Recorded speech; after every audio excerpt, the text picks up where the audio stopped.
On my 27th birthday, the room smelled like money. Crystal glasses, perfume, laughter that didn't belong to me. My grandfather lifted his champagne and smiled. "How do you spend your $400,000 trust fund, Evelyn?" The world tilted. I blinked once, twice. What trust fund? The fork stopped clinking. My mother's hand froze mid-gesture. My father's throat moved like he'd swallowed a stone. Then Grandpa turned calm as ever. Where did the money go? His question split the air open, and in that silence, under chandeliers and fake smiles, I realized this dinner wasn't a celebration. It was an execution. My name is Evelyn Hart, and until that night, I thought I understood my family. I grew up believing success was measured in silence. Smile at the table, don't ask too many questions, and never talk about money. I lived in San Francisco now, far from their marble floors and polished cars, working as a freelance designer out of a small apartment in the Mission District. The walls peeled, the pipes hissed, but it was mine. I'd spend nights sketching logos while the city hummed outside coffee cooling beside overdue bills. My parents, James and Victoria, lived 20 minutes away in Marin County, 4 bedrooms, a pool, a Tesla for each. We talked, but never about real things. Calls began with "how's work" and ended before I could answer.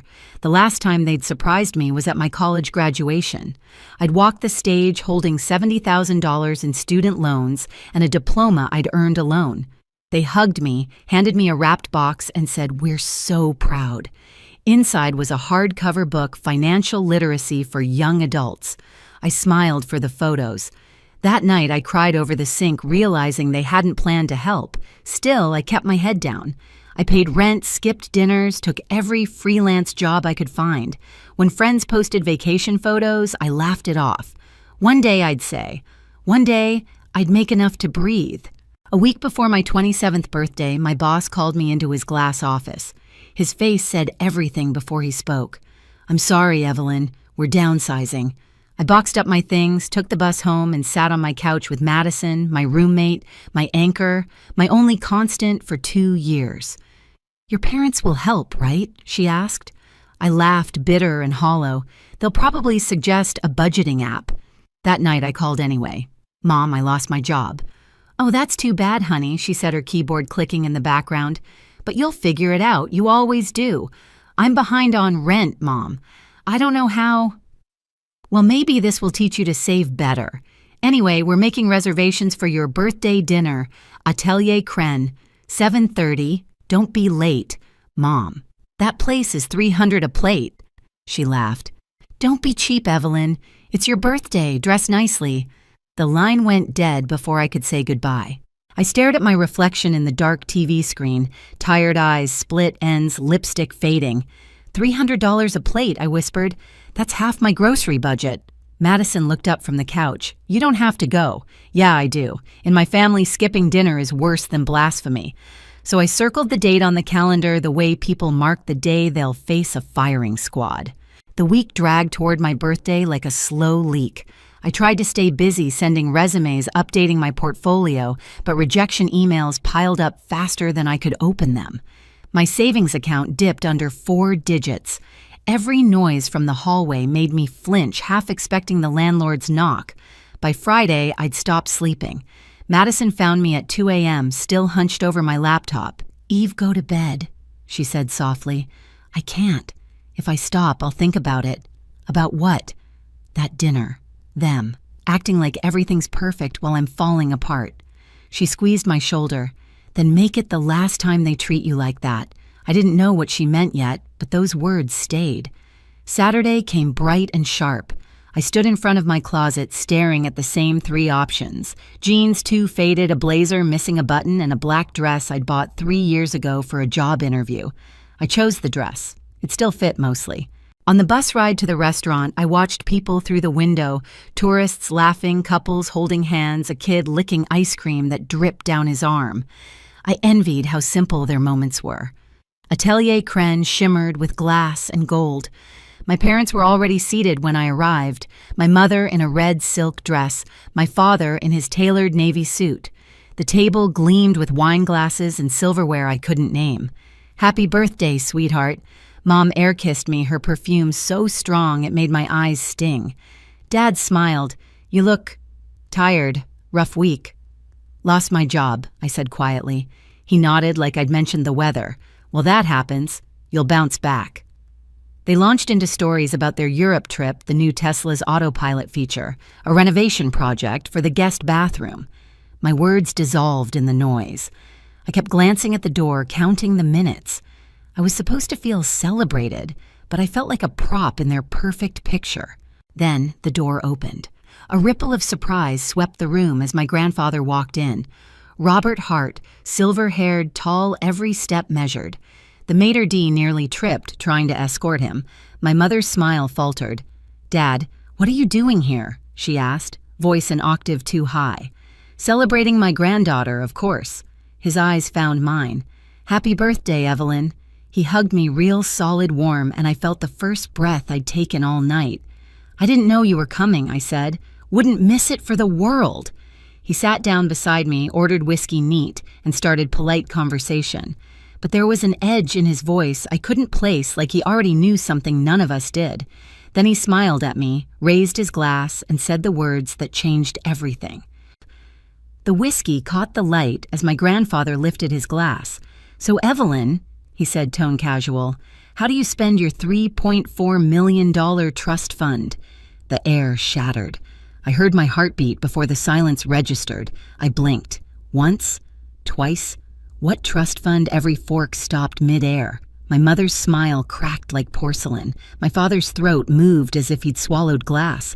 My grandfather's expression didn't change. He simply leaned back in his chair.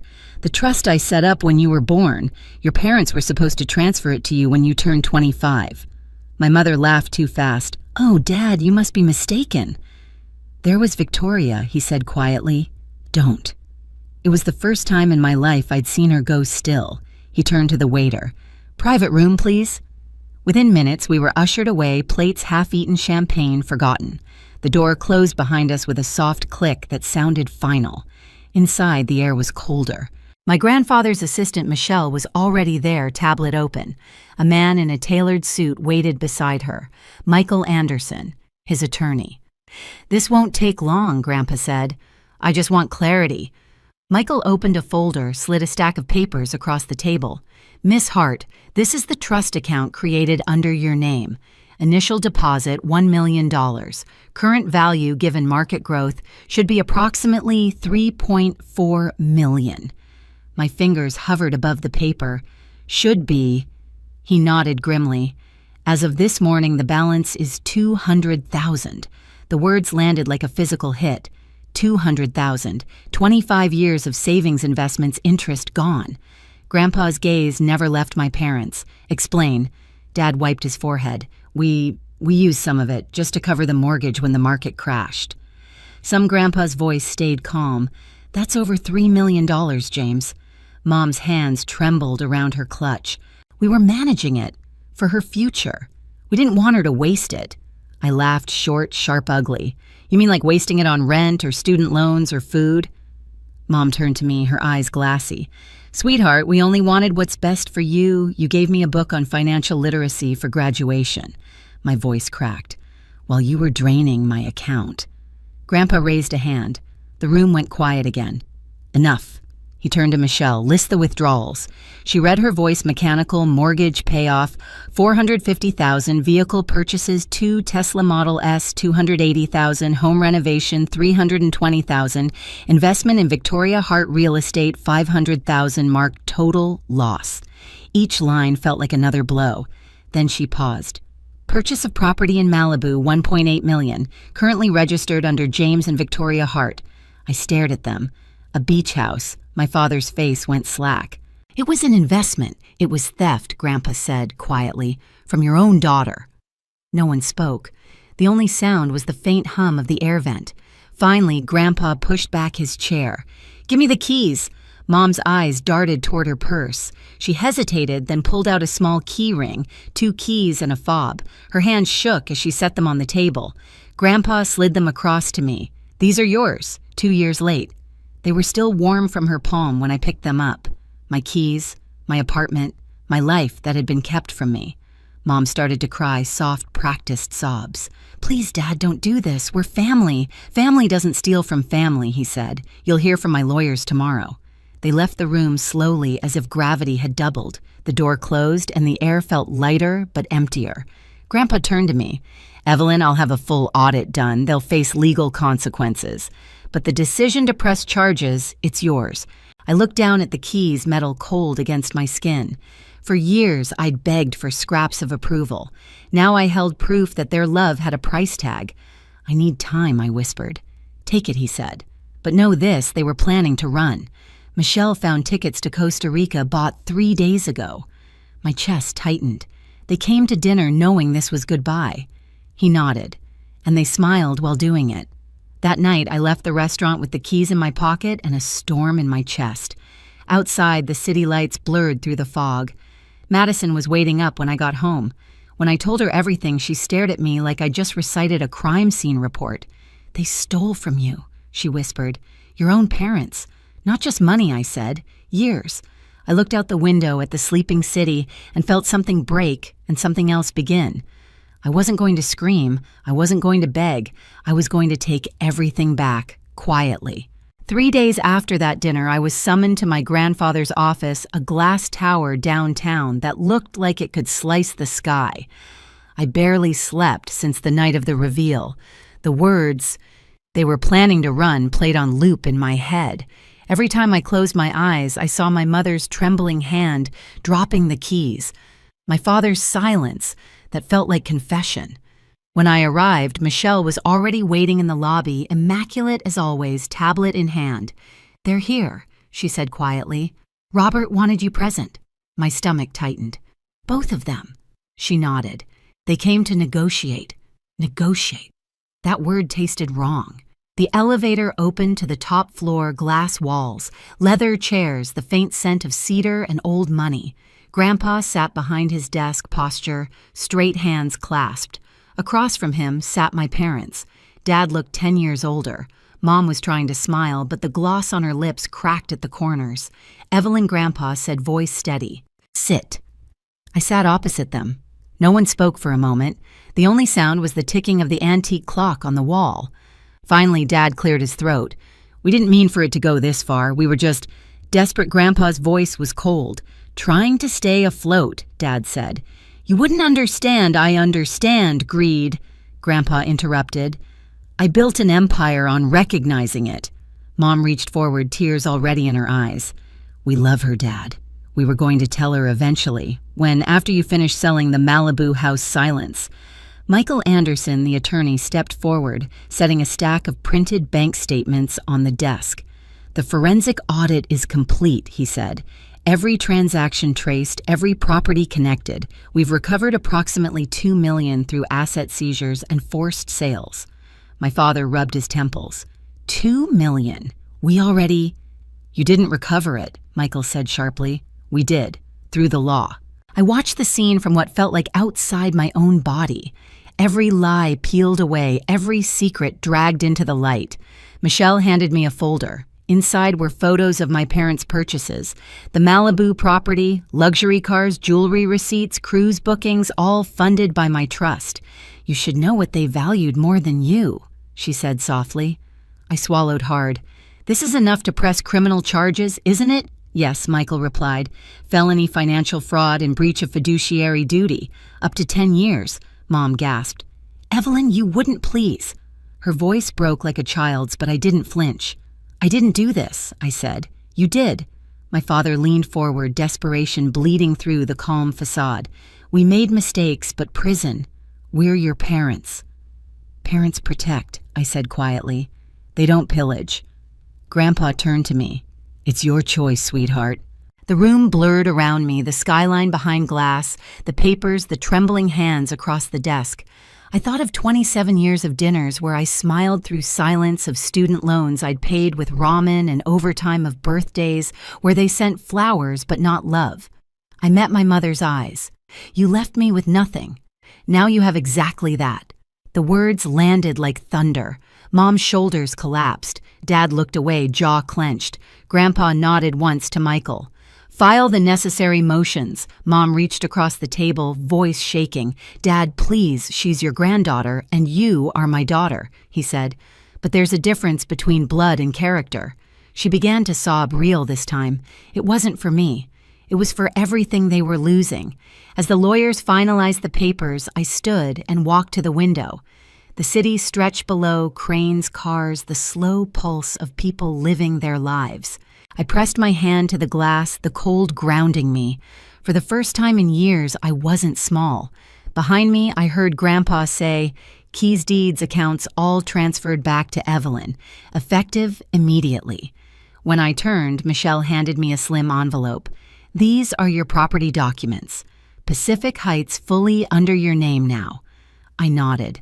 "Thank you." Mom whispered something, her voice barely audible. "You'll regret this." I looked at her, really looked. The woman who taught me to keep my voice soft, my needs smaller, my worth tied to approval. "No," I said. "For once I won't." They left soon after, escorted out by security. The door closed. The silence that followed wasn't heavy anymore. It was clean. Grandpa stood slowly, walking over to me. "You did the right thing." "I don't feel good," I admitted. "Justice rarely feels good," he said, "but it's necessary." He put a hand on my shoulder, firm and steady. "You're not alone anymore, Evelyn. You never were." That night, I went to see the apartment, the one I'd never been allowed to step inside. Pacific Heights was quiet, all glass and steel and bay views. The doorman recognized my name immediately. "Mr. Hart said you'd be coming." When I unlocked the door, the smell of expensive candles hit me first. Everything was staged neutral tones, marble counters, a coffee table book about modern design, a stranger's life furnished with my money. I wandered through the rooms, fingertips brushing the walls, the furniture, the evidence. On the counter, a lease folder, tenants' names, rent deposits. My parents had been collecting money for years. I sank onto the couch and laughed, the sound raw. Then the laughter broke into tears. Not grief anymore, but release. Madison arrived 20 minutes later, holding takeout. "You're really here," she whispered, eyes wide. "I'm home," I said. She looked around, smiled. "So, how does justice feel?" "Quiet," I said, "and heavier than I thought." We ate sitting on the floor cartons, spread out like old times. Through the windows, the bay shimmered with city lights.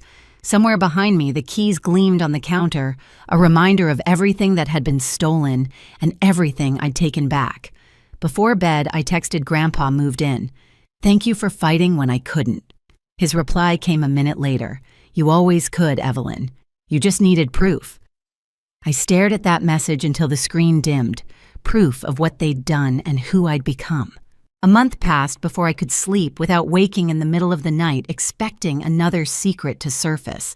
But the investigation moved quickly. My parents' assets, both Tesla's, the Malibu house, even the country club membership, were liquidated. The proceeds poured back into my account under my name where they should have always been. They moved into a roadside motel in Oakland. Grandpa told me in a quiet voice, "They're paying restitution. $500 a month." Court ordered. I didn't feel joy when he said it, just balance. I settled into the apartment in Pacific Heights. Each morning the fog rolled over the bay like breath. I'd sit on the balcony with coffee laptop open, freelancing again. Clients came, fast referrals from Grandpa's network startups that needed branding. For once I wasn't scrambling, I was building. Madison came over every weekend. We hung art, unpacked boxes, made the place ours. "You realize," she said once, laughing, "you could buy this whole building now." "I don't want to own more things," I said. "Just more peace." Weeks turned into months. My name was on everything now, bank accounts, titles, deeds. But it wasn't the money that settled me. It was the ownership of my life. One evening, Grandpa invited me to dinner. He looked frailer but lighter, as if some weight had lifted. "You did what I couldn't," he told me. "You drew a line." I smiled. "You taught me how." That night, driving home through the city, I passed the restaurant where it all began. Through the glass, people were laughing, toasting, unaware of how fast a family can fracture over greed. I didn't stop. Some chapters deserved to stay closed.